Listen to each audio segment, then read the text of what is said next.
I really liked the Fox movies as a kid. I mean, who didn't? I feel like it was like, I mean, not that I feel like it was most people's first just like foray into like these Marvel characters, you know? People love to retrospectively go back and like crap on some of those movies.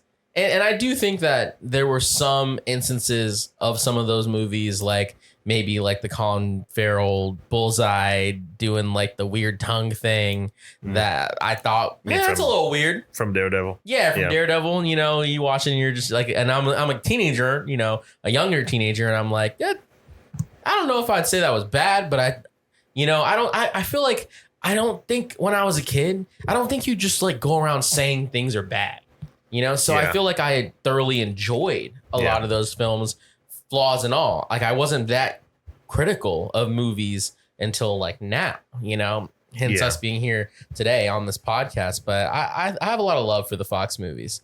There's a lot of them. Do you have a favorite one? Like X-Men, like favorite X-Men, and then also favorite just in general Fox, or maybe pre-MCU movie. Okay. you're gonna probably cringe maybe. Okay, so when I was younger, right? When I was a wee little sprout, I really liked Iceman, you know? I thought I feel like that's like, you're probably like, well, that's pretty normal, right? But like I really liked Iceman, and I thought like his powers were sick. I love the little feud he had with Pyro, and I'm just like, fire and ice, baby. I got kick his ass, man. You got so this. Mad at that whole love triangle. But then I got a little bit older, you know, and the hormones started going, and then I really fell in love with Rogue. And Rogue became my favorite. I don't know if maybe that has to do with forgetting her name now, the actress who plays Rogue. I don't remember. It's like, I think it's Anna Paquin. Anna Paquin, right? Anna Paquin.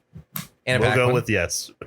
I really don't know. Imagine that's like not her name at all. It's like Sarah Lufin. Yeah, and it might be. It might be. We're just like so I'm pretty sure it's Anna Paquin though. Anna Paquin, if you're listening, you're great. You've always been great. And one day I hope to meet you and tell you how great I think you are.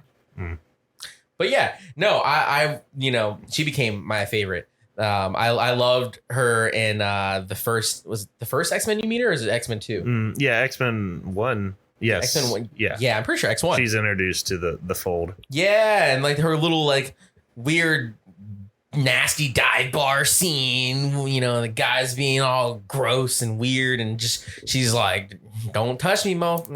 You touch me, I'm gonna give you that ick. Kind of, you know, it was cool. I've always thought her character was cool, even though they never did diddly squat with her in those movies. Like her character was cool, so she would be my favorite. But my favorite X movie, gosh, that's gotta be, man. It's not tough at all. Last Stand. I'm sorry. Really? X3? I'm sorry. Wow. Because I had to think about how excited. Which movie I was the most excited to watch. And oh my God, that was my Avengers, guys. I'm sorry. I'm not sorry. I did see that in theaters. Just think about it. And the amount of mutants. Yeah. It was like an Avengers level event. It was like Endgame. People always want to compare things to Endgame now that make no sense to compare to Endgame. They're like, oh, you seen Long Legs? That's Endgame. It's like Endgame. It's like Neon's Endgame. I'm like, no, that doesn't make any sense. But that X-Men Last Stand, that was like Endgame. They all came in and they were like, hey man, we gotta get this. We gotta get these. We gotta get this bridge. Yeah, we gotta go over this bridge, man. How are we gonna do that? And they're like, we got like 70 mutants back here with various abilities. We got this. And they did. And it was cool. You know, the movie has like so many goofy one-liners. Like so many. It's I don't know, just cemented in my brain, that one. I don't know why it took me a second to think about it, but tell me yours. Yeah, in general, I'm pretty fond of these old Marvel films. You know, I grew up on the stuff, you know, and also like the DC animated shows in the late 90s, early 2000s. So I was always kind of a big superhero nerd.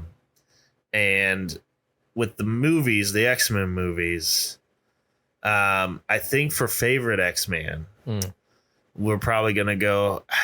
I feel like it's so generic, but I was a really big fan of Cyclops. I knew it. I knew you were gonna say Cyclops. I don't know if maybe I just saw like it's because you have glasses. It's I got glasses. It's because you have glasses. I got brown hair.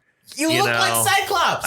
Yes. Yeah. Oh my God, Scott Summers. Mm-hmm. Oh my God, that's crazy. Yeah, I was always just a big fan. I'm in a podcast, guys, with Scott Summers. Yes. This is crazy. Or what's the actor's name? I can't think of his name. The dude in the Sonic movies. Yeah, the dude in the Sonic Wait, films. Are you serious?